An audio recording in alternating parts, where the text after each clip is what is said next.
George's Marvellous Medicine by Roald Dahl, illustrated by Quentin Blake. This was one of my favourite stories growing up, and here we have Chapter 1. These are our characters: George Cranky, Mr. Killy Cranky, Grandma and Mum. And just a little warning not to try to make this marvellous medicine at home. Chapter 1. Grandma. "I'm going shopping in the village," George's mother said to George on Saturday morning. "So be a good boy and don't get up to mischief." This was a silly thing to say to a small boy at any time. It immediately made him wonder what sort of mischief he might get up to. "And don't forget to give Grandma her medicine at 11 o'clock, the mother said. Then out she went, closing the back door behind her. Grandma, who was dozing off in her chair by the window, opened one wicked little eye and said, "Now you've heard what your mother said, George. Don't forget my medicine." "No, Grandma," said George. "And just try to behave yourself for once while she's away."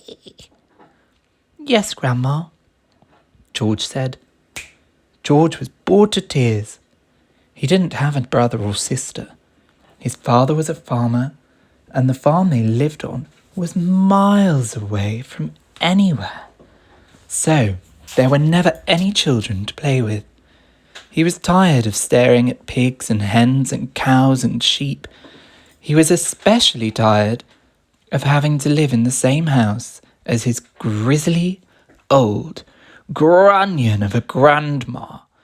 Looking after her all by himself was hardly the most exciting way to spend a Saturday morning.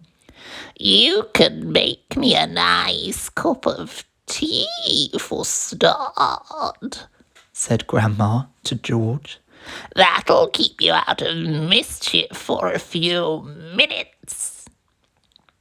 "Yes, Grandma," George said. George couldn't help disliking Grandma. She was a selfish, grumpy old woman. She had pale brown teeth and small, puckered-up mouth like a dog's bottom. "How much sugar would you like in your tea, Grandma?" George asked her.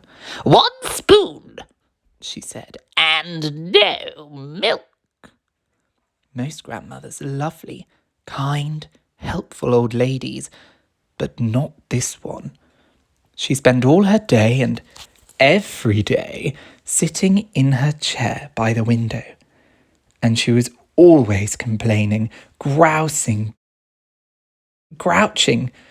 grumbling, griping about something or other. Never once, even on her best days, had she smiled at George and said, "Well, how are you this morning, George?" or "Why don't you and I have a game of snake and ladders?" or "How was school today?" She really didn't seem to care much about other people, only about herself.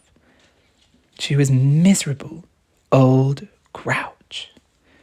George went into the kitchen and made Grandma a cup of tea with a tea bag. He put 1 spoon of sugar in it and no milk.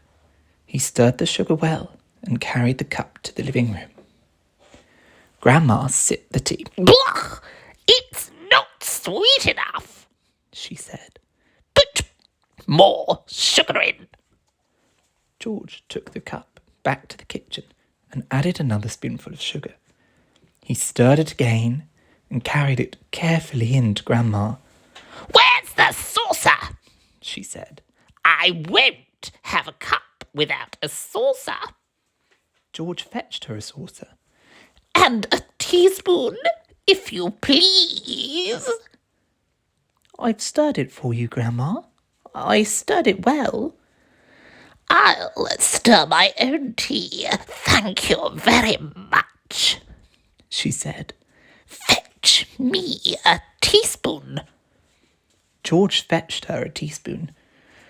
When George's mother and father were home, Grandma never ordered George about like this. It was only when she had him on her own that she began treating him so badly. You know what's the matter with you? The old woman said, staring at George over the rim of her teacup with those bright, wicked little eyes. You're growing too fast. Boys who grow too fast become stupid and lazy. But I can't help it if I'm growing fast, Grandma, George said. Of course you can, she snapped, growling. Growing's a nasty, childish habit. But we have to grow, Grandma. If we didn't grow, we'd never be grown-ups. Rubbish, boy, rubbish, she said. Look at me. Am I growing? Certainly not. But you did once, Grandma. Only very little, the old woman answered. I gave up growing when I was extremely small, along with other nasty, childish habits like laziness and disobedience, and greed, and sloppiness, and untidiness, and stupidity. You haven't given up any of those things, have you? I'm still only a little boy, Grandma. You're 8 years old, she snorted. That's old enough to know better. If you don't stop growing soon, it'll be too late. Too late for what, Grandma? It's ridiculous, she went on. You're nearly as tall as me already. George took a good look at Grandma. She certainly was a very tiny person. Her legs were so short, she had to have a footstool to put her feet on. And her head only came halfway up the back of her armchair.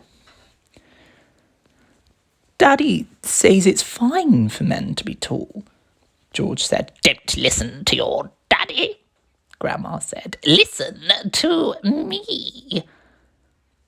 But how do I stop myself growing? George asked her. Eat less chocolate, Grandma said. Does chocolate make you grow? It makes you grow the wrong way, she snapped. Up instead of down.